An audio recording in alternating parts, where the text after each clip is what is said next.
If you go ahead and take your Bibles to Genesis chapter 1, beginning in verse 28, we're going to continue with our study.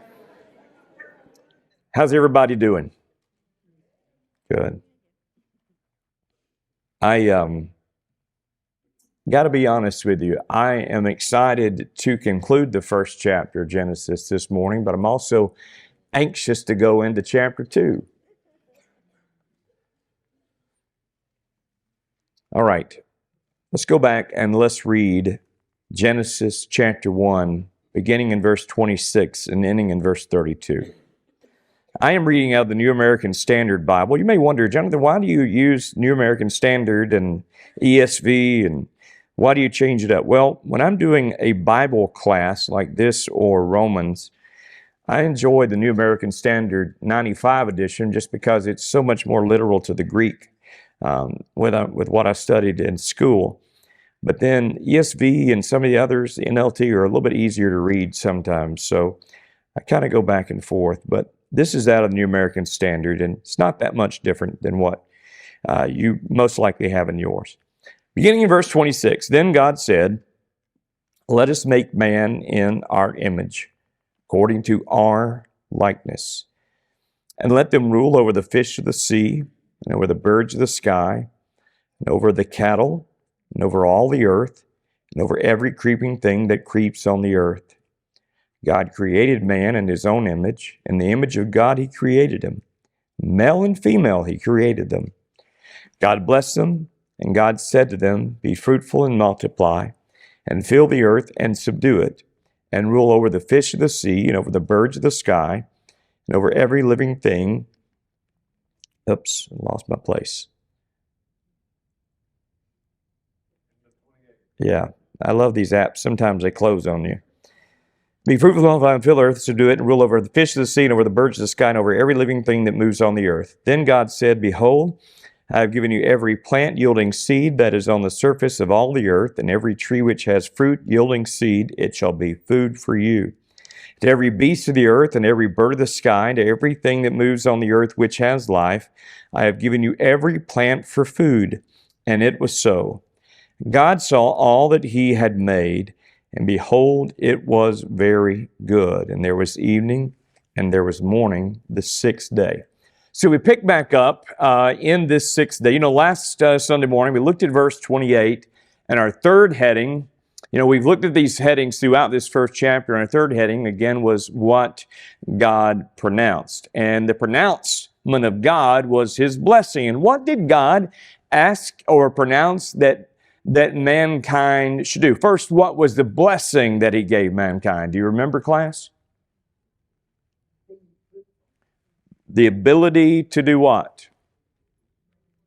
To bring forth offspring, to have children, to have babies. God bless mankind with that ability. So there's the blessing, the pronouncement of the blessing, but then there is a responsibility that's kind of tagged on there, isn't there? And what is that? Miss Elizabeth said to do what? Be fruitful and multiply. Now, there's another tagline on there that we talked about last Sunday. Be fruitful and multiply, but the responsibility that you have beyond that is to what? He says, fill the earth, right? Now, we talked about last Sunday morning, the Hebrew word that's translated blessing here, or blessed, is someone bending down. Someone reaching down to help someone who is lower than he. And in this case, this is God, quite frankly, bending down and pronouncing upon mankind the ability to have this offspring. And wow, what a blessing it is.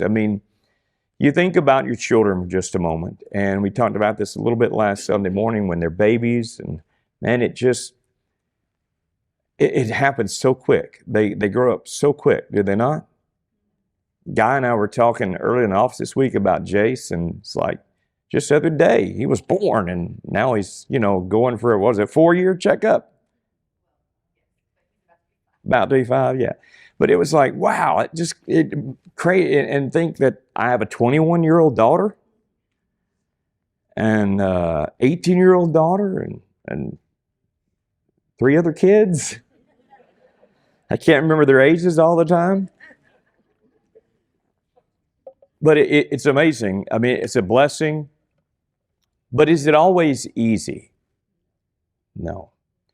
And this is something I did not touch on last Sunday, but I was driving home and this hit me, and I wanted to share this with you before we move on.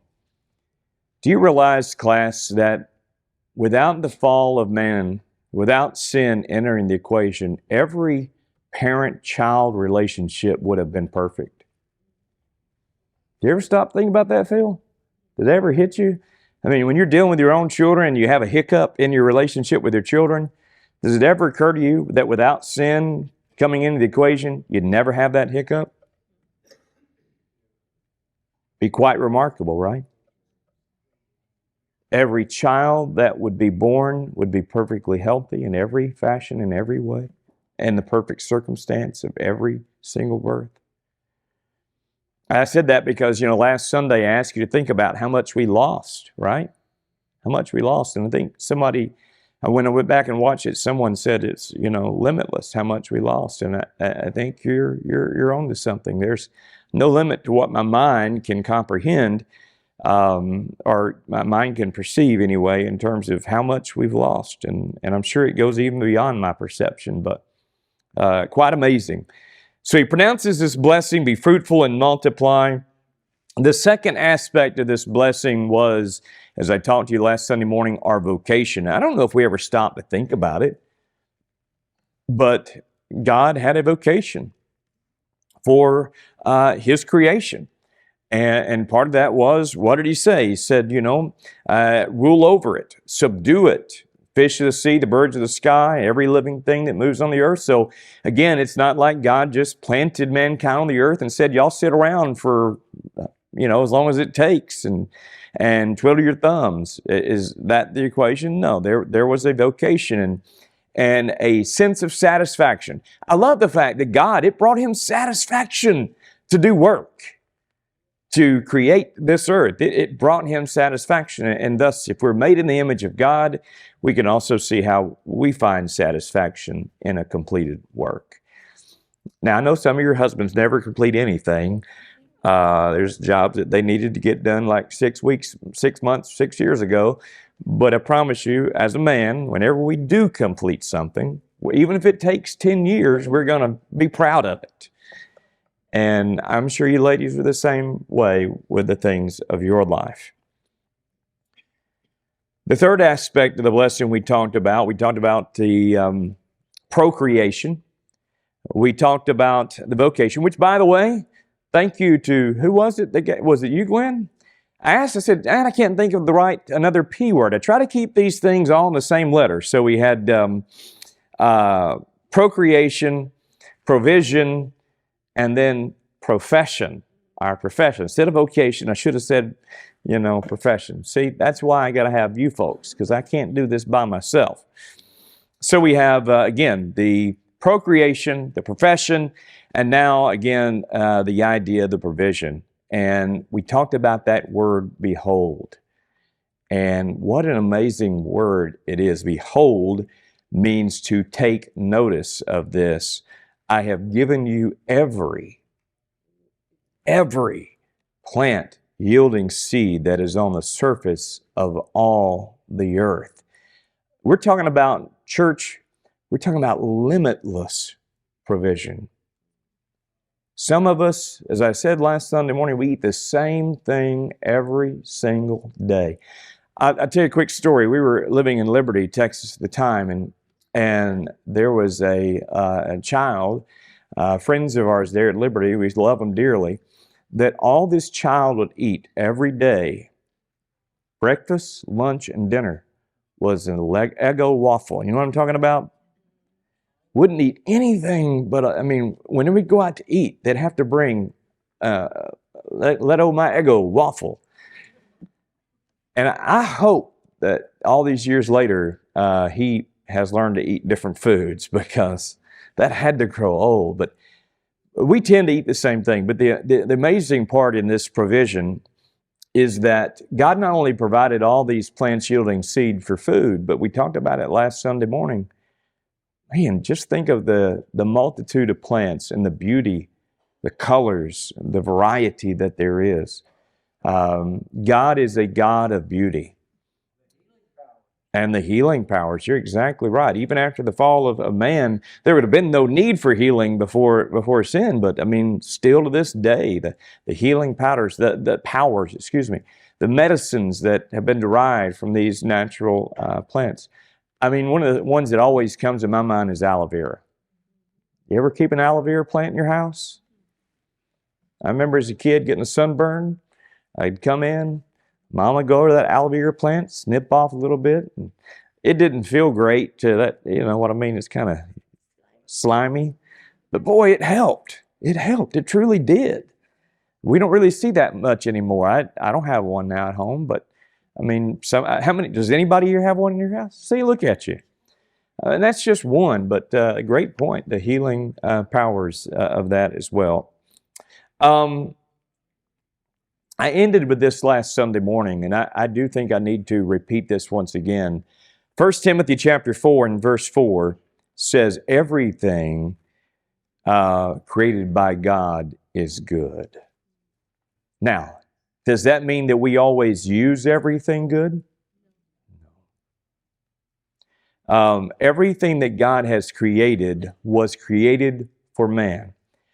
Man has a choice to make, to use things in the proper manner or to abuse them, to use them as God intended or to use them as the devil would like for us to utilize them. But the way God created everything was with perfect balance.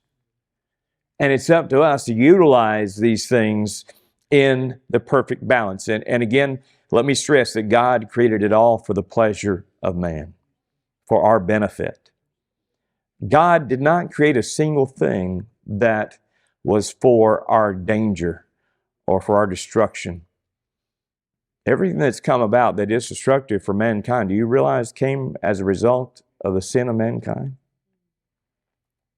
And then in verse 30, he says, to every beast of the earth and every bird of the sky and to everything that moves on the earth which has life, I have given every green plant for food. So what does that mean, class? There were no carnivores. So if you're thinking about dinosaurs and how would dinosaurs and men have gotten along? Well, if you believe dinosaurs existed at this particular time period, they would have been what? Herbivores. Okay, you might get stepped on, I guess. I don't know. I still have my theories on the existence and time frame, but the idea again is we're talking about all herbivores here. All that God planned, all that God purposed, every single thing came to pass. Do you realize that? That's why it says at the end of that verse, and it was so. God, do you realize, I mean, that in the very beginning here, God stocked the shelves of this planet. I mean, to the point where even today, these thousands of years later, it's stocked. We're not running. I mean, I know that you hear that we have resources that are running out. You hear that, right? I just don't believe it. I believe that God's, has stocked this planet to fulfill for every need that we have, and it's not going away. And I think that speaks to how good our God is. And then that leads us finally to verse 31. Our final heading, if you've been taking notes in these headings, we've last talked about what God pronounced. Now let's talk about what God perceived. What God perceived. So class, we read in verse 31 once again, and God saw all that He had made. That word saw, there is a Hebrew word that means to inspect something. It means you scrutinize it, you perceive it in every angle. You give it a real good, focused look. So God, I mean, who has better vision than God, right? with his X-ray vision, his omniscient eyes, would have been able to see every single leaf on every single branch of every single tree, of every single plant, of every single element, all the way down to the cellular level and beyond. God was able to see it all.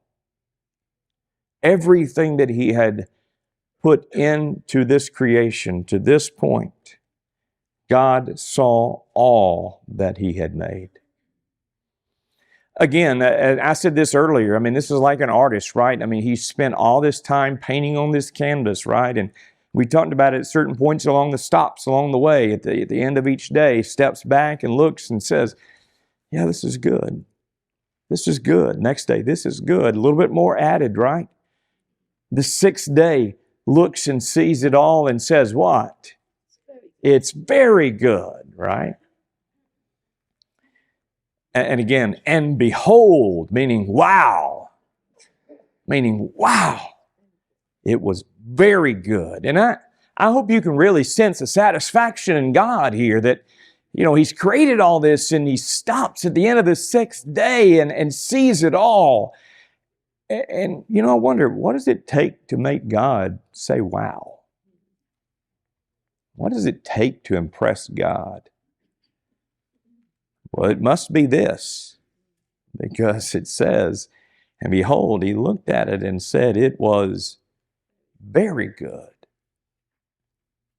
To this point, God has said multiple times, let there be light, right? God saw it. It was good. That's just an example. But when it comes to man, when it comes to woman, when it comes to male and female, God sees what he has made, that he has placed it within a perfect environment that he has prepared, almost like, I was thinking about it this way, almost like, I remember when we found out we were going to have Haley. And you've done this, I'm sure. You go and prepare a nursery, right? Did you take pride in doing that? Having the right things in the room. In this way, it's kind of like that. Husband and wife preparing a nursery for when they return home from the hospital. They put their little baby into this baby crib in this prepared nursery. But God has prepared not just the earth, right? He's prepared the entire universe. Let's not forget that.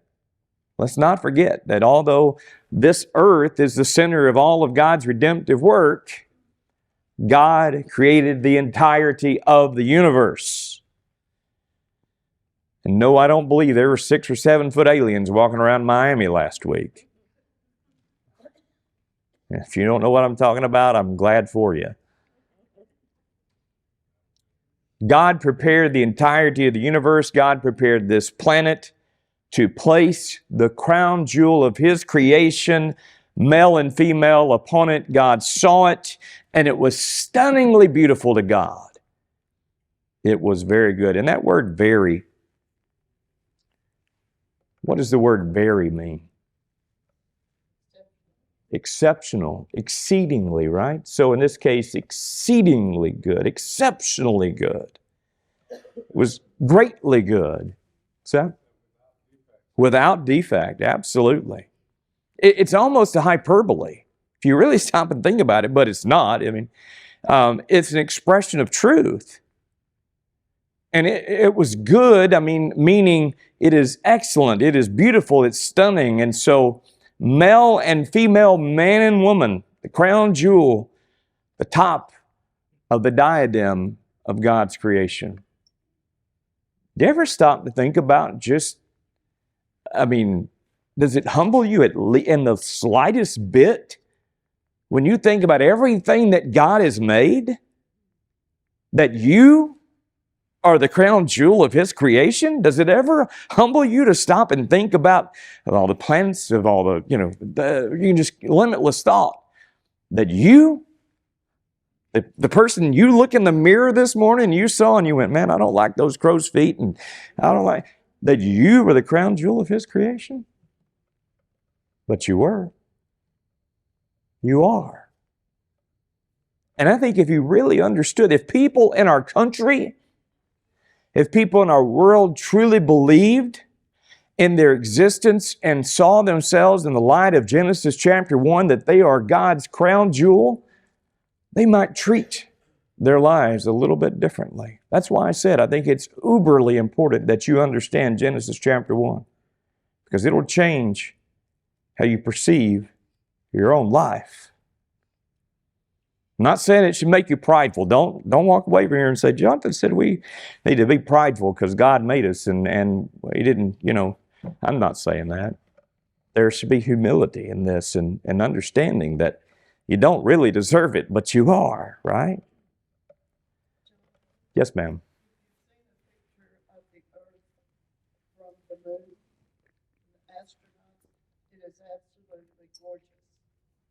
I agree. I agree.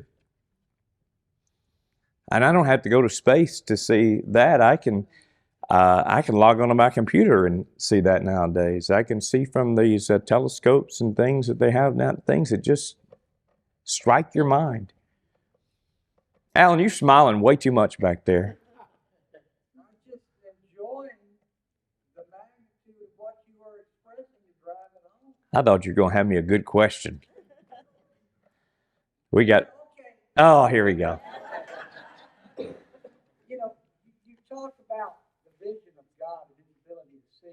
Right. The deep space and the Hubble, they show all these enormous galaxies and things with these just dynamic colors. Oh, extremely exquisite. Well, that has been doctored to put it into our color spectrum. God can see it in its Original, yeah.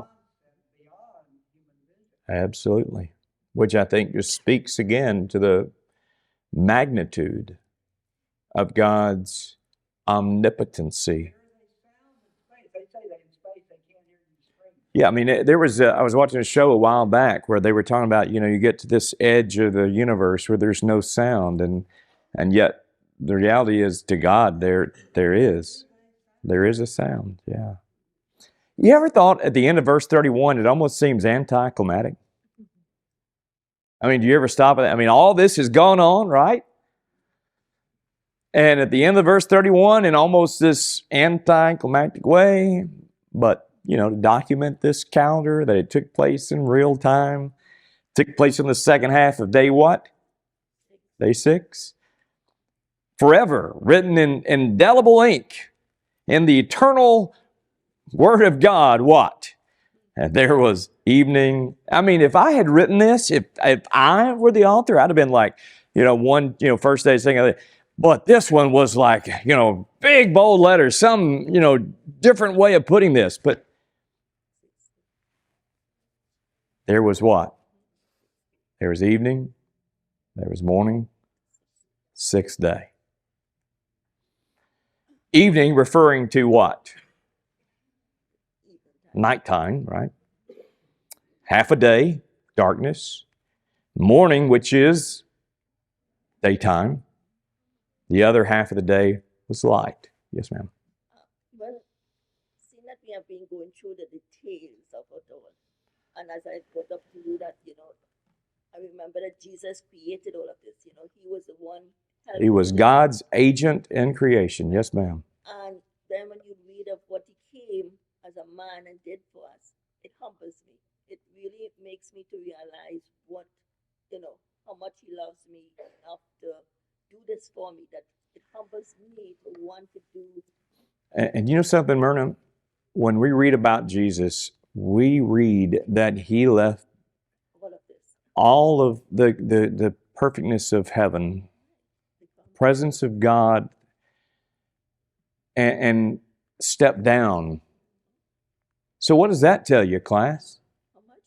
If all this is considered as amazing and beautiful as this is, what does that tell you about the place that He left to come to this earth? Much more. My mind can't comprehend that. What about yours, Mike? And your mind can't even comprehend it. So all that God has created has come to completion, His masterpiece. And He puts man in the very center of His masterpiece. Out of all the galaxies, out of all the solar systems, out of all the suns, out of all the planets, this little tiny earth would be the focus of His attention and all of His focus upon this tiny earth. There would be a man, there would be a woman to begin the unfolding drama that would be human history along with our redemption, right? As I bring this first chapter to a conclusion, if you take anything away from what we've done here in chapter 1, I hope that you understand that you as a sir or you as a madam, male or female, that you are made in the image of God. But the sad part is that sin, that image has been devastated by sin, has it not? But nevertheless, it's true. You were made in the image of God. You were made with a mind to know God and to know His truth and to have a relationship with His Son, Jesus Christ. Not merely just to know about God. See, there's a big difference. If you accomplish in Genesis chapter 1 a sense of just knowing that God exists, okay, that's a good start. But is that the end all? Just to know about God is different than having a relationship with God. And you were made with a heart to love God. And that's the thing about it. Class, as beautiful as this world is, that we're speaking about here in Genesis chapter 1, was man made to love this earth? Was man made to worship this world? No. Our affections are to belong to whom? God and God alone. All right, let's look at chapter 2. Chapter 2, beginning in verse number 1. So we're moving on to what day? 7.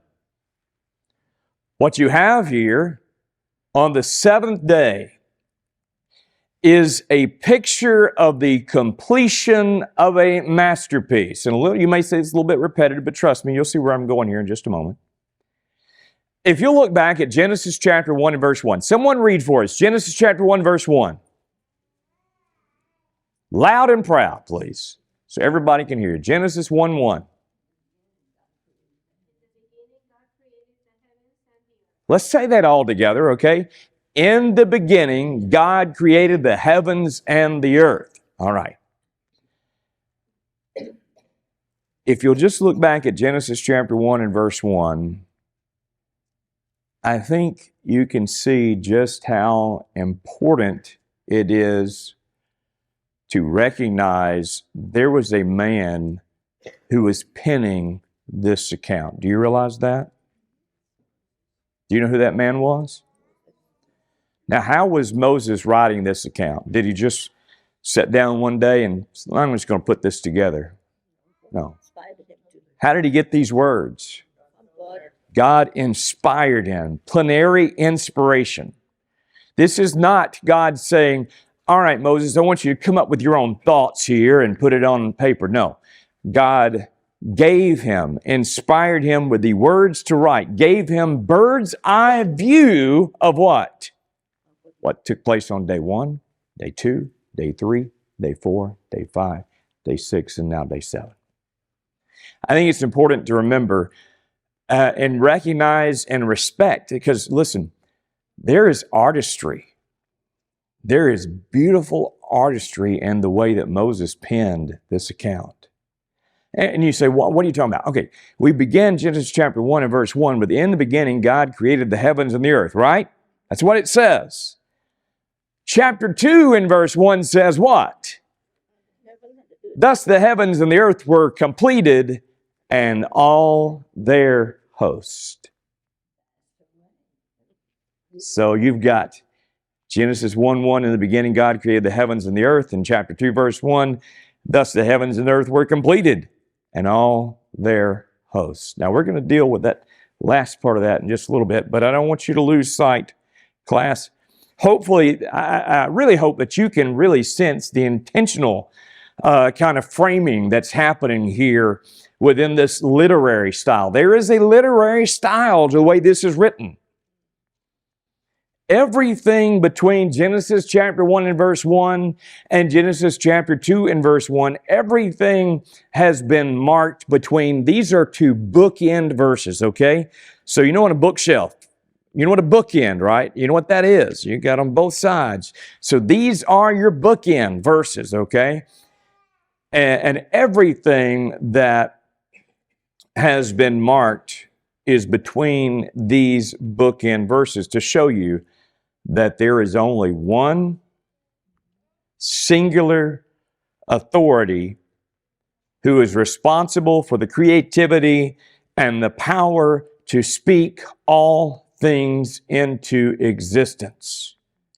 In both cases, Genesis 1:1, Genesis chapter 2, verse 1, who made it happen? God did. Now, the phrase, the heavens and the earth, that phrase is what we call in literary style a henodesis. I can't always pronounce it correct, but I know what it is. It's really supposed to be two words that very intentionally encompass everything. So when you say heavens and earth, that means what? Everything. Okay? Hendiasis, everything. All manner of things were made by God. In chapter 2 and verse 1, the same words are used, but then you add that other word. And what's that other word that you want to talk about? Host, which is a very interesting addition. We'll talk about it to show us everything that has happened in the past 6 days has been what kind of work? What does it say? What kind of work? Chapter 2, verse 1. What kind of work are we talking about here? A completed, a finished work. Okay? So class, let's look at verses 1 through 3, and we're going to do this over the next couple of weeks, but in two separate parts. First, let's look at verse 1, and I'm going to give you a heading here. We're going to call this the completion of God's creation. I'm going to call this the completion of God's creation, and that's really the point here, that we've seen the very last stroke that has been made upon the canvas of God. Just imagine, and I know that if you're like me, I grew up in the 80s, and PBS was one of the only 4 channels we had. And so I would watch Bob Ross. That's how bored I was as a kid.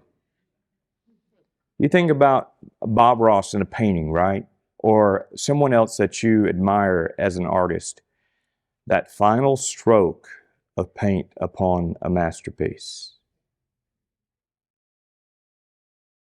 What was the very last stroke of the painting of God's masterpiece? Mankind. So, you think about the Pleiades, the polar bears, the platypus, the planet Pluto, and yes, I do believe it's a planet. What's other P words? Pomegranates. You like pomegranates? Porpoises, that's right. Pomeranians. Pill bugs. Right? Pill bugs. You know what a pill bug is, right? And people. And that's just one letter. I don't know why I keep coming up with P words. I don't know. God made everything. That's the point. Okay? That's what I'm trying to get to. The heavens and the earth were finished. They were completed, and all their hosts. Now, the key word in verse 1 is that word completed. or finished. It depends on your translation, right? It's an interesting tense, by the way, in this Hebrew that really sets it out. It really makes it distinct here because there is a clear, if you're studying this, when you get to chapter 2, verse 1, there is a clear change in the tense and the tone of what's been written up to this point, from 31 of chapter 1 to chapter 1 and chapter 2, verse 1. And that word completed or finished is shown there at the outset. That's the point. Two ways that word is used in the Hebrew. You might write this down. The Hebrew word kalah, okay? We're talking about the Hebrew word kalah, which there is a various way to look at this, but oftentimes the word kalah is meant to destroy or consume, like a city or a house. You say the house was consumed by fire. What does that mean? It's all gone. It's destroyed, right? Or maybe like an invading army. You know, an invading army is consumed. They're destroyed. They're finished. Or even remember in the Old Testament, whenever you'd put a sacrifice on an altar, it would say that sacrifice would be what? Consumed, okay, on the fire of the altar. That's that same word, kalah, okay? But class, there's another way that this word kalah is used, and it obviously has this particular meaning here. It means to bring something to completion. So in Hebrew, if you're reading it from Hebrew and you read kalah ha-sa'ayim, kalah sa'ayim, when you read that in Hebrew, it's saying all of this is finished. The heavens and the earth were subam.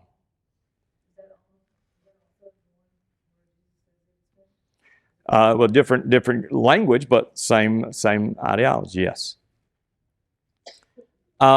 This is put so starkly, significantly. The verb here, finished or completed, that is a verb in this case, is what we call a passive verb. And you can see that in your English translation very clearly. I mean, it says the heavens and the earth were completed. Were completed. Rather than just saying God created it all, it says all was created. So the entirety of creation is put into focus as the object of all of God's activity. All was created. The finished part of this work is emphasized here in chapter 2 and verse 1. And honestly, class, when I think about it, the reason I believe that he puts it in this way, that he has Moses write it in this manner, is that he wants us to really take a moment. After everything we've read in chapter 1, he wants to take a moment, every one of us, to kind of zoom out. Kind of zoom out a little bit and look and just for a moment consider the beauty and the magnificence and the so many other words I could use to describe of everything that he's created. To see that all of this work started in Genesis chapter 1 and verse 1. In the beginning, God created the heavens and the earth, finds its perfect fulfillment in that one last stroke of creation, that on the sixth day he made man in his likeness and in his image. Man, this serene moment in 2:1 is very much reminiscent, if you remember in Genesis chapter 1, of the stillness of the void. You remember that? Very serene. But this is much different because God has made a universe, but the parallelism of the language here to show us that this is the whole thing. All that you've learned together with me in Genesis chapter 1, verse 1 through verse 31, everything that you learned has now been brought to completion. It is whole. Alice? Come see me and I'll talk to you afterwards. I'll share with you all that phraseology. Kalaha'aisim. We still see things God created to be